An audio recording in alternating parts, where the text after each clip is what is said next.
Welcome to the Old Time Radio Westerns. I'm your host, Andrew Resigns, and I'm excited to bring you another episode absolutely free. This is one of over 80 episodes released monthly for your enjoyment. Now, let's get into this episode. The Lone Ranger.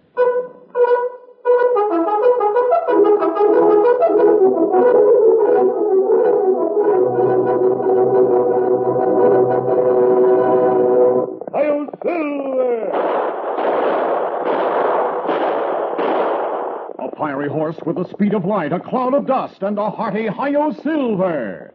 The Lone Ranger.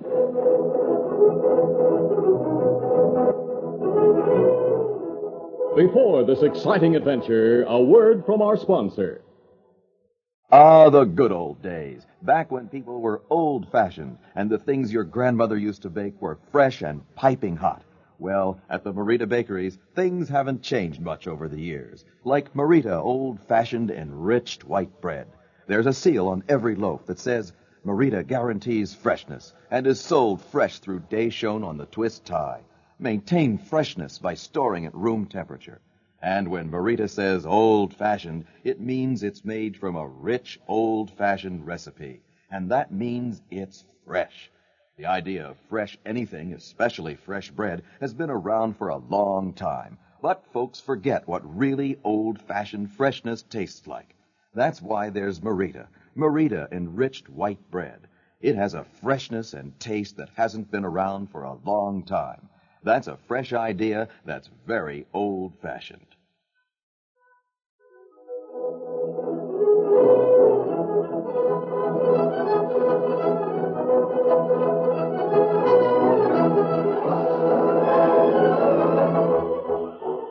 With his faithful Indian companion Tonto, the daring and resourceful masked rider of the plains led the fight for law and order in the early western United States. Nowhere in the pages of history can one find a greater champion of justice. Return with us now to those thrilling days of yesteryear. From out of the past come the thundering hoofbeats of the great horse Silver. The Lone Ranger rides again. Come on, Silver. Let's go, big fellow. Hi-Yo Silver! Hooray!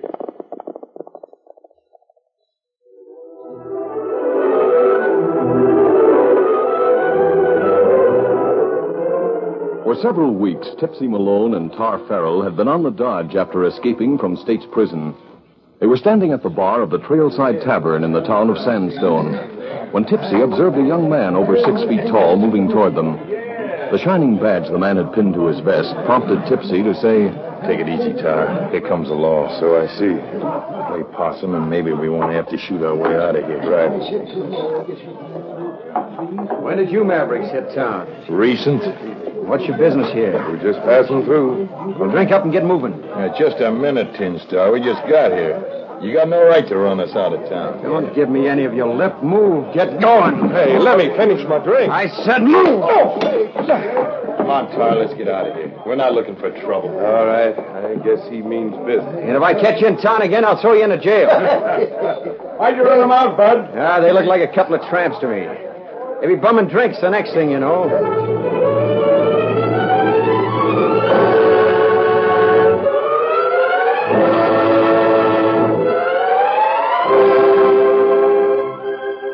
The Lone Ranger and his Indian companion Tonto had been on the trail of the two outlaws. A few miles from town, the masked man and Indian had made camp, but the saddle remained on the back of the great horse Silver. Why you leave saddle and Silver, Kemosabe? It'll be dark by the time we finish supper. Then I'm going to ride into town. Oh. You look for Tipsy Malone, Tar Farrell? No, Tonto. They might recognize me in spite of a disguise. Why you go to town? I want to see Sheriff Jim Whalen and tell him who I'm looking for. He can search the town. I don't like to interfere in a lawman's domain. They resent it. That's right. Me fix supper.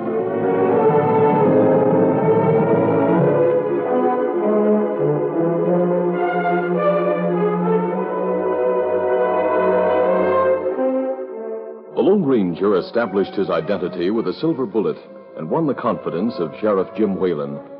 When he explained his mission, Sheriff Whalen reached into the drawer of his desk and brought out a handbill. I got a handbill on those two just a couple of days ago now. Reward for 'em has been boosted up to $5,000. They have the appearance of being more or less harmless. But don't be fooled by it, Sheriff, when and if you meet them. They'll strike you just as quickly and just as deadly as a rattlesnake. You seem to know. Well, I've captured them twice. And twice they've escaped from prison. I have a young deputy named Bud Titus. I better warn him about those two. Warn him? Yes. Bud will make a good lawman one of these days, but right now he's overconfident to the point of being careless. It'll pay him to be careful with Tipsy Malone and Tar Farrell. Hey, here he comes now. Perhaps it'd be better for him not to see me, Sheriff. If he's inclined to be careless, he might talk. Yes, that's right. Just step in the side room there. I'll get rid of him in a few minutes. All right, I'll be waiting. Hello, Bud. What are you laughing about? I just ran a couple of hombres out of town about an hour ago. Threw them out of the Trailside Tavern. Yes, what for? Yeah, they were a couple of tramps. Hadn't shaved in a month, and they were covered with dust and grime. Did they have any money on them, Bud? I didn't take the time to find out. Why? Look, you can't run people out of town. I don't want you doing that again, Bud. All right, Sheriff. I won't if you say so. Now I'll get on down the street. Oh, hey, just a minute. Yeah? Take a look at this handbill here. What? $5,000 reward. Hey. What's the matter? Nothing, Sheriff, nothing. I'll go take a look for those two outlaws. Yeah? I'd sure like to collect that reward. Hey, if you find them, don't run them out of town. Just lock them up. But be careful, they're dangerous. See his face when he left here, Sheriff? I sure did. He turned as red as a beet when he read that handbill. But he's not fooling me. The men he ran out of town are the ones you've been trailing. I'll bet my spurs on it. I think you're right. I'll keep watch here in town. If I nab those two, I'll let you know. Good enough. We're camped south of the old mill race, about a mile. Adios, Sheriff. Adios to you.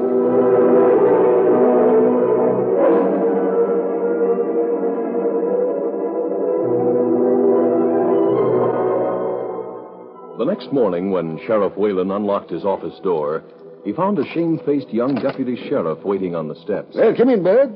You're up kind of early, aren't you? Yeah, I didn't sleep very well last night. Oh, those bums you ran out of town last night had a $5,000 reward on their head. Yeah. And I knew it the minute I read the handbill. But I didn't have the nerve to admit it last night. Now I'm quitting. I'm not fit to be a lawyer. No, you're wrong, Bud. You've learned the lesson. I won't accept your resignation. You mean that, Sheriff? I mean every word of it. But under the circumstances, I'm going to have to change your work for a spell. What do you mean? Well, I'll take over patrol work again. You can serve papers, subpoenas, and the like, eh? A process server. Oh, for a spell, at least. Sheriff, you can take the process server's job yourself. I don't want it. Now, hold on, Bud. Don't be so hot-headed. What will Mary Simpson say when you tell her you quit your job? Mary and I'll get along. Don't you worry about it. Here's my badge, Sheriff. I'm turning it in. All right, Bud. But when you cool off, come back and get it, eh?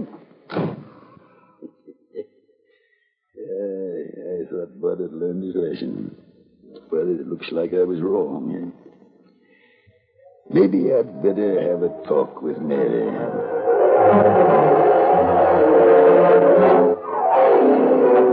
After Bud Titus stormed out of the sheriff's office, he walked through town for about an hour, fuming to himself. As his anger subsided, he began to realize how much his fit of temper had cost him. Not only had he quit a job he liked, but he also had upset his plans to wed Mary Simpson, the daughter of a rancher.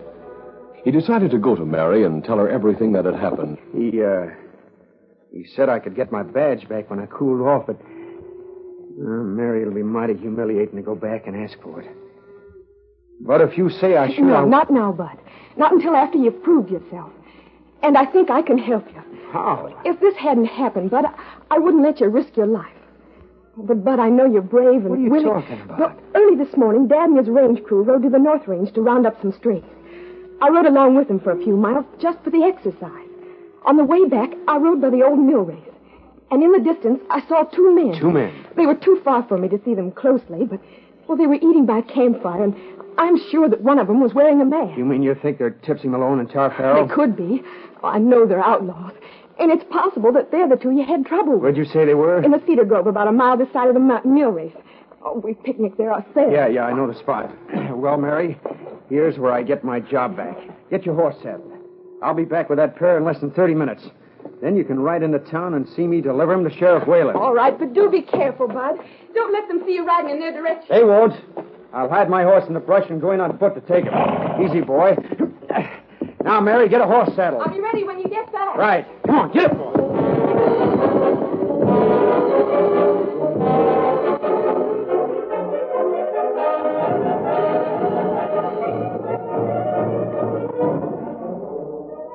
The Lone Ranger and Tonto were saddling their horses when a voice spoke sharply and the youthful deputy came from the trees. Stand where you are. Wasabi.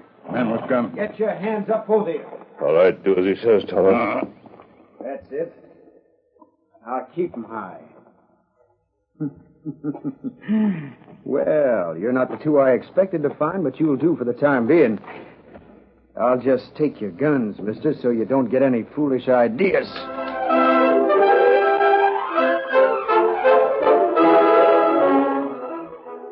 We'll continue our Lone Ranger adventure in just a moment.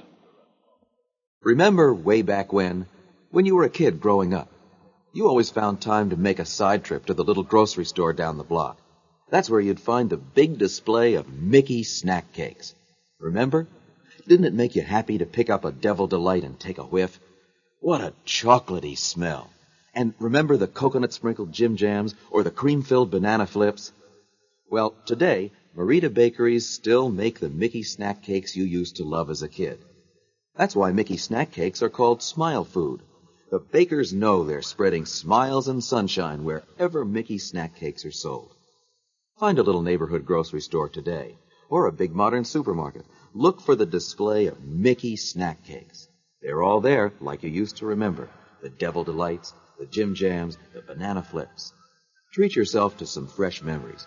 Treat yourself to a Mickey snack cake. Have a smile on us.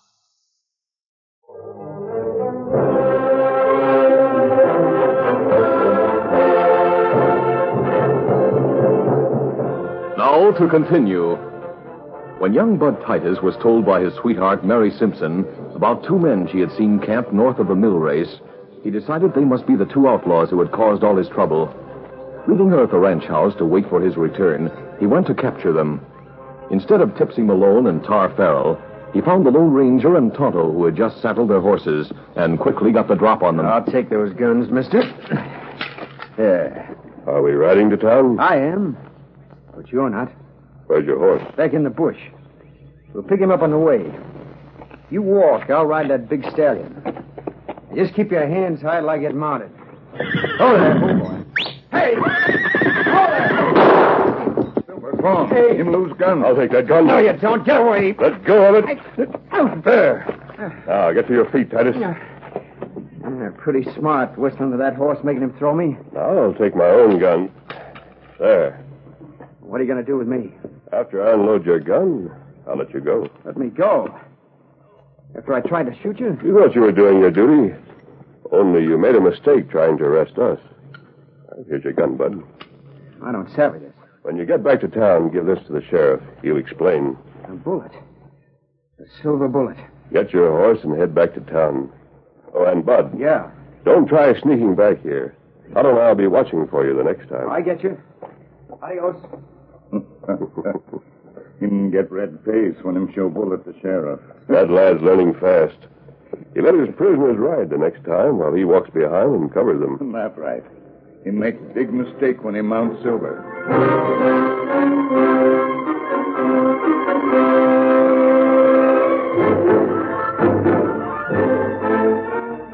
The chagrined Bud Titus headed back into the bush and got his horse. He dreaded facing Mary Simpson and admitting he had been outwitted by the men she had seen. But he decided he'd have to face her before he returned to town to see the sheriff. Meanwhile, Tipsy Malone and Tar Farrell rode through a draw and were headed toward the river when Tipsy stopped suddenly. Oh, there. Whoa. Wrong, Tipsy. Look who's riding this way. Hey, that's the tin star who booted us out of town. Right. And here's where we square accounts with him. Now, quick. Get in the brush. Come on, get up. Get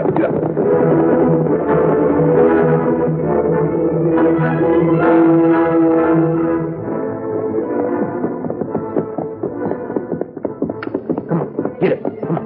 Rein up, mister. Watch your head. Ho. There's horse tar. I got it. Ho. Steady, boy. Guess you recognize us, don't you, Tin Star? Yeah, I know you. You're murdering polecats. Climb down off that horse and be quick about Easy, boy. Take his gun, Tar. Yeah. I got it. Now search him. He might have another one in his pockets. Easy now. Hey. What's this? It's just a bullet. Gypsy, take a look at this bullet. Yeah, what about it? It's a silver bullet. Hey, so I see. Where were you when the masked man gave you that silver bullet? None of your business where I was. Was the Indian with him? The Indian named Tano? Oh, yes, but that... No, I mean to say he You wasn't... said plenty. Well, go ahead. You got all you want from me, why don't you shoot me? Not just yet. Tar. Yeah, Tipsy. Get the rope off his saddle.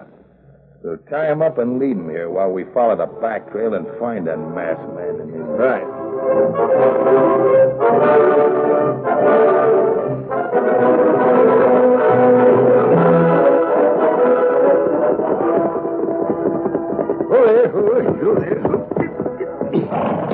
Hey, good morning, Mary. Sheriff, I'm so glad to see you. Right. Well, after he told me about resigning, I told him about the two men.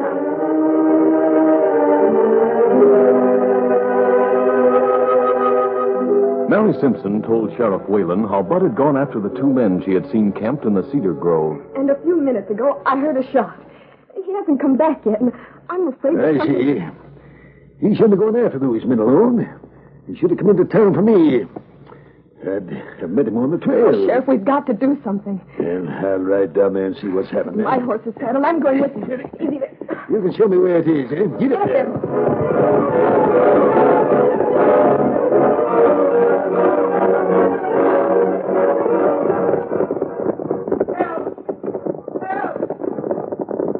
Hey, Mary, you hear that? Oh, there.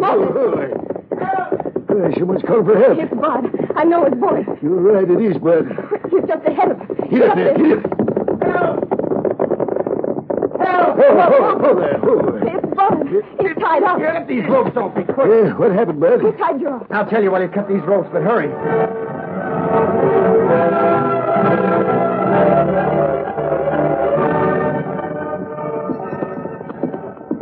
Oh, boy.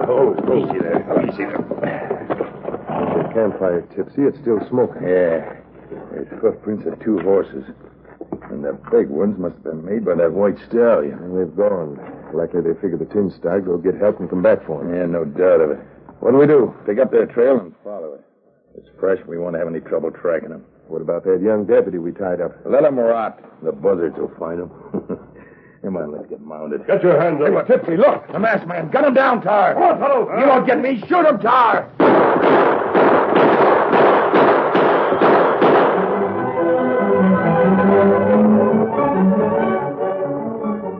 Bud Titus told his story to Sheriff Whalen and Mary Simpson as they cut the ropes that bound him. The old sheriff had been strangely quiet during Bud's recital of his adventures. There, Bud. You're free now. Now, Sheriff, if we travel fast, we may be able to capture the four of them. They can't be far away. You're traveling fast, Bud. I'm afraid you've made another mistake, and a mighty big one this time. Mistake? I don't understand, Sheriff. Gunfire. That sounds like it's... Well, it might be too late. Get mounted. Easy. Sheriff, I don't have a gun. Those two took Take mine. my rifle, Bud. Now, thanks. I don't have time to explain things to you, Bud. But whatever you do, don't shoot the masked man or the Indian. Why not? Those are orders. You better follow them. All Come right. on, get up. Come on, get up.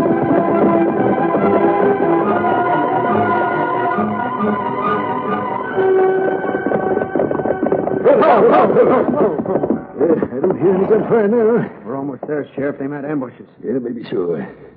We'll dismount here and go ahead on foot. All right, steady. Now, keep the cover. Right. Mary, you get behind us. I will, Sheriff. Let's go. But remember what I told you, Bud? About the masked man and the Indian? Yep. Don't fire on them. That is, if they're alive. I won't, but I don't savvy why. You will later. Now, try it. Look, just ahead of us.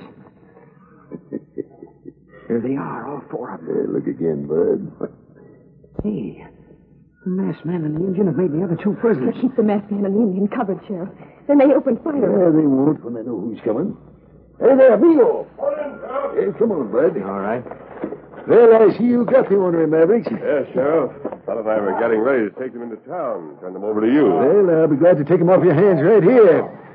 When Bud told me they'd gone after you and Carter, I was afraid he'd made a big mistake. I knew those two would ambush you if they got a chance. Yes, they might have done that if it hadn't been for Bud. Yeah, how's that?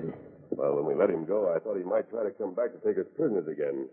So Tonto and I moved back into the timber a ways. And then we see Malone and Farrell come looking for us. The rest was easy. But we heard gunplay. Yes, they thought they'd fight it out.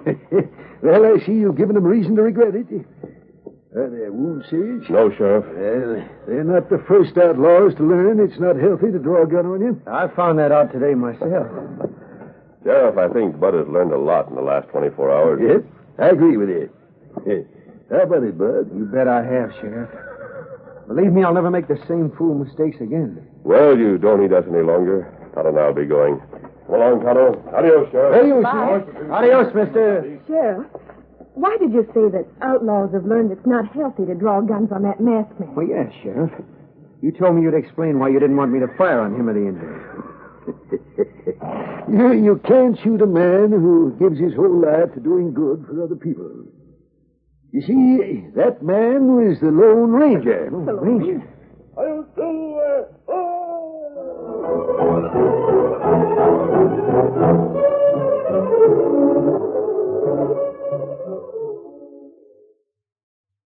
Times sure have changed. Time was when people saved cookouts and picnics for summer and lazy Sundays spent under a big oak tree in the town park. Well, today's family eating habits are much more flexible. Mom might have forgotten how easy it is to fix a cook-in for lunch, maybe with hot dogs and baked beans, or a casual dinner with cheeseburgers, soup, and salad. And as you're planning your easygoing meals, don't forget to invite Marita, as in Marita hot dog and hamburger buns. Remember Marita? We're the people who bake while you sleep. That's the only way Marita can promise you'll find the freshest rolls and bread and cakes the very next day on your grocer's shelf. But remember, we bake our famous hot dog and hamburger rolls all year long. So relax a little. Plan quick and easy meals your family will love. And don't forget Marita. Marita enriched hot dog and hamburger rolls. We're not just a summertime thing. Listen to the Lone Ranger. Both Randy and the guard squinted against the driving rain as they neared the most dangerous part of the trail. How is it, Randy? Slippery? Mighty slippery. It's our last chance to turn back. Trail narrows from here on. Oh, we can't turn back. Get up there. Get along now. We got the banker's gold to put on board the train in Cinnamon Bend. Coming to the narrow place now, Randy. Look ahead. Yeah, I see it. We'll make it all right. Get up there. Get along now. Cross your fingers, Randy. Here's where we're awful close to the edge. Easy now. Easy now, boys. Get up there. Get along now. Easy. Hold on! A sudden flash of fire and an ear-splitting explosion came without warning just ahead of the horses. The narrow trail was torn from the wall, and tons of rock crashed down with the horses, the stagecoach, and the occupants.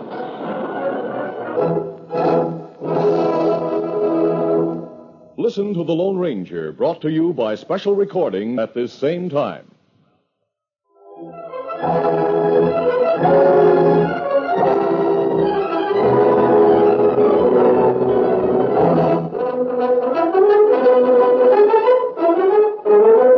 The Lone Ranger, a copyrighted feature of The Lone Ranger Incorporated, is produced by Trendle Campbell Muir Incorporated.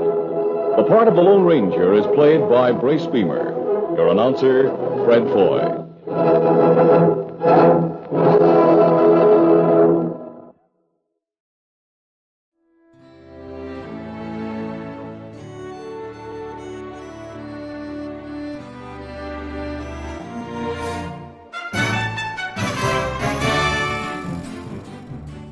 This has been a presentation of OTRWesterns.com, and we hope you enjoyed. Please take some time to like and rate this episode within your favorite podcast application. Follow us on Facebook by going to OTRWesterns.com/Facebook, and subscribe to our YouTube channel by going to OTRWesterns.com/YouTube. Become one of our ranch hands and unlock some exclusive content. We want to thank the following ranch hand, Steve, who joined us recently. You too can join by going to OTRWesterns.com/donate. Send us an email, podcast@OTRWesterns.com, and you can call and leave us a voicemail, 707-986-8739. This episode is copyright under the attribution, non-commercial, share-alike copyright. For more information, go to OTRWesterns.com/copyright. Have a great day, and thanks for listening.